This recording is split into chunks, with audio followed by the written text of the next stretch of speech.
Dobar dan i dobrodošli u moj najnoviji video. Danas ćemo da pravimo jedan kolač ovdje sa breskvama, a možete da pravite sa bilo kojim voćem. Možete da pravite sa kompotom.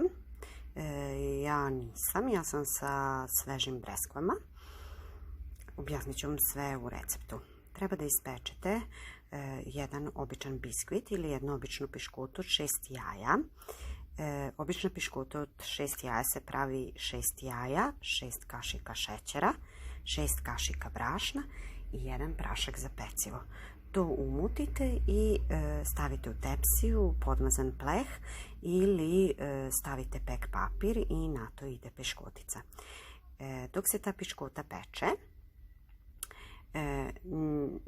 skuvat ćete, ja sam ovdje breskve u vodi i sa malo šećera. Sad ne morate ovako, možete ako imate iz kompota, ali uvek je sveže jeli bolje.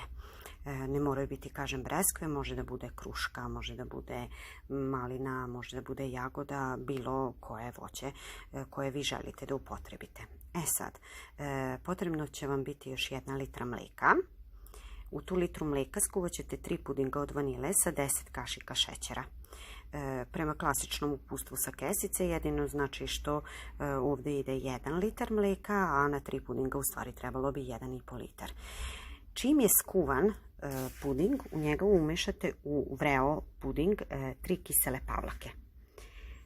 Zatim uzimate onu piškotu koju ste ispekli, prelijete sa sokom od breskvi, zatim poređate breskve i vruć fil sipate na njih. Ostavite da se ohladi, najbolje je tokom noći da se ohladi i onda možete da isečete i da ukrasite sa šlagom. Može ideja kao ovo, a možete samo da premažete.